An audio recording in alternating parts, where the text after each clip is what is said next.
Hello everyone, this is Vincent Herring. Nice to see you on the Jazz Lesson videos. Today, I want to talk about 3 ways to improve your bebop vocabulary. These are 3 things that I use that can help you building vocabulary and negotiating your way through changes. All of the material we discussed today can be found in our brand new resource entitled 25 Bebop Etudes on Jazz Standards. In it, you'll find 25 different standards with my approach to soloing on them.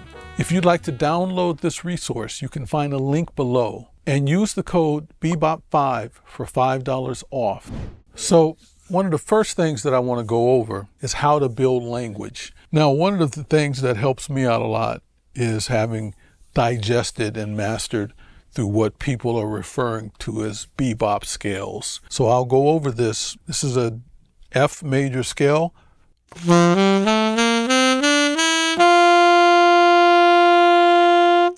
And then we have from the 5th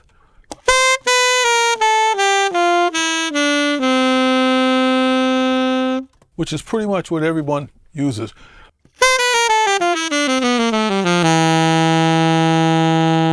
All right, and that's from the 5. But there's a bunch of approach notes going to that. And we have approach notes from the 1, which gets you to the 5. From the 3,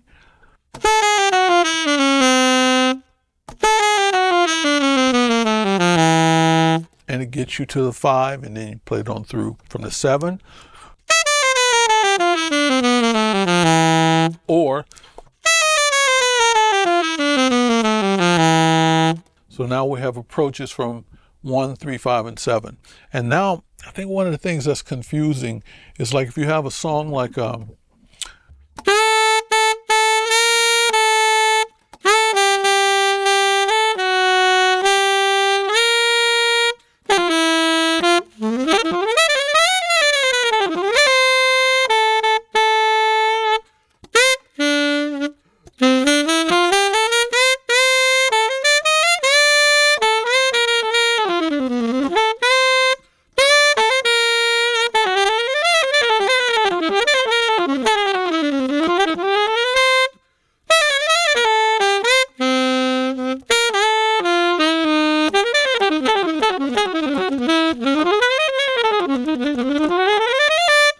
so there, I'm using a bunch of approaches. I'm playing it more as a tonal center over the phrase.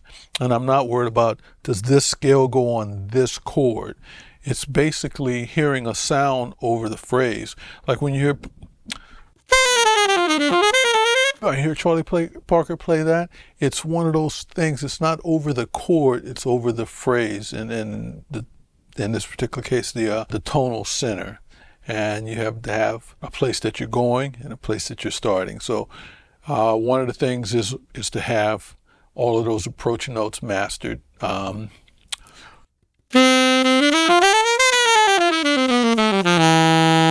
Major, minor,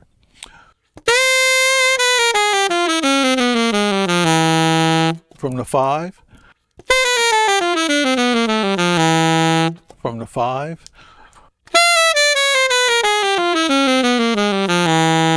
from the 1 minor, from the 1 major, from the 3 minor, from the 3 major, from the 7 minor, and from the 7 major. So you have to digest those. It's not just learning the scale, but it's like really, you have to have them so that you can manipulate them. To demonstrate all of the bebop scale combinations that I talked about, we're going to go over an etude that's in the book, and this is on Stella by Starlight.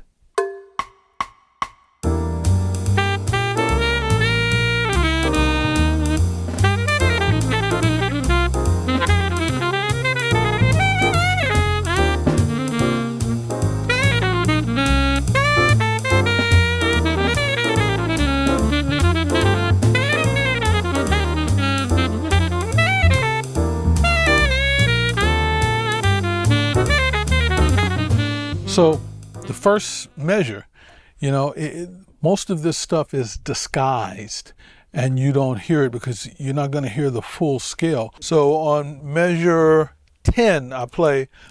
And the best way to do this, like, take that line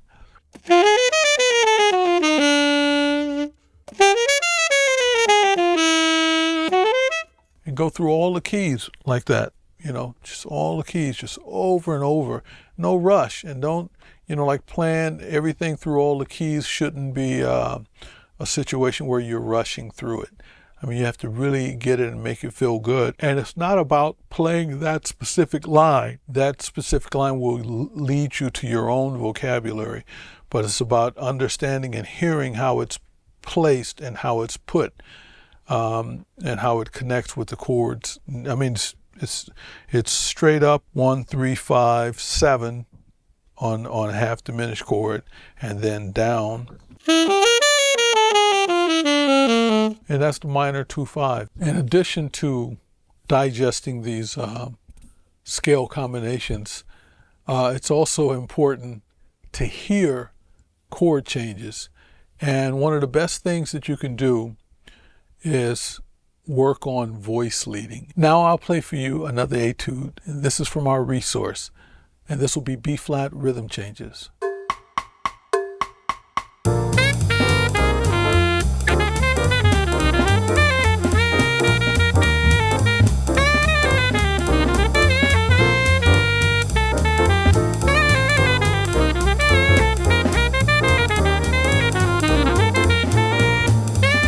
So playing through the etude that we have here on rhythm changes, I noticed a couple things. One is good voice leading and kind of blues phrases. It starts out, if we just picked out,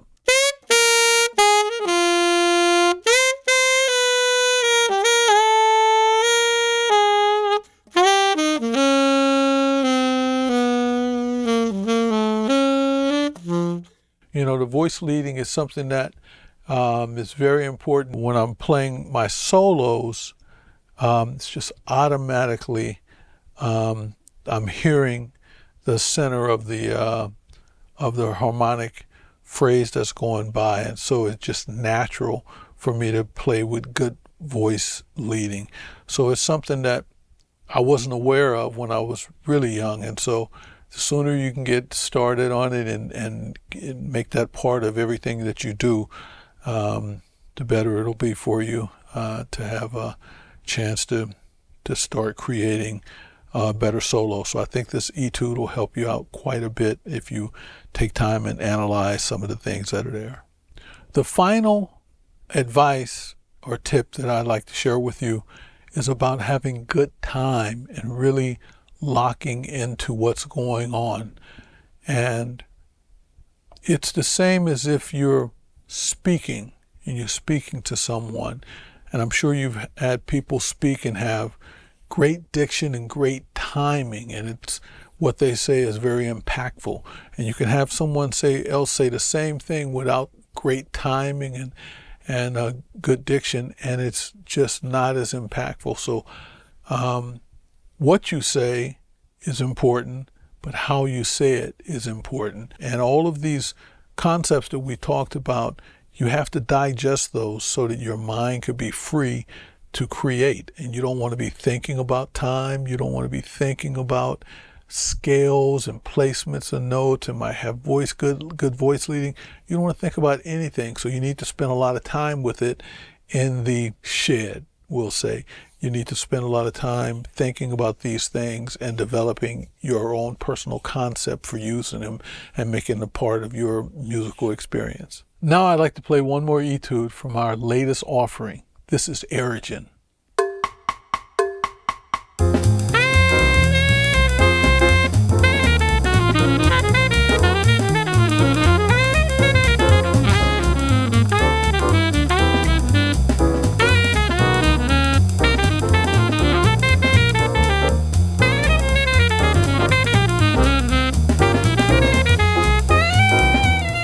Okay, as I'm reading through this etude, I'm seeing all the things that we talked about. I'm seeing very good voice leading, and I'm seeing the bebop combinations in this, and it's played with good time, good feeling, rhythmic placements of the notes. All of these things come together, and you can hear them on this solo, and you can experience and have all the stuff written out for you, and you can go through it piece by piece. Great vocabulary, and when you listen to it, you hear good time feel, and you want to develop this constant time feeling. You want it to be a theme of your playing anytime you play. Over the years, I've heard players with incredible time. For me, Freddie Hubbard had amazing time, and every time I would play with him, I was just in such awe of how his time felt. When I play with other people, I never thought about it because it just be everyone's time was pretty good, but his time was so exceptional that it's just something that always stood out to me when I would play with him. So you want to just start thinking about this early, and all of these things that we talked about, put them together, and it'll make you a much better player. All right, everyone, that concludes today's video. Thank you so much for watching, and I know this video is going to help you. Again, if you'd like to download my latest resource, 25 bebop solos on jazz standards, you can find the link in the description below and use code BEBOP5 for $5 off. I look forward to seeing you next time on Jazz Lesson Videos.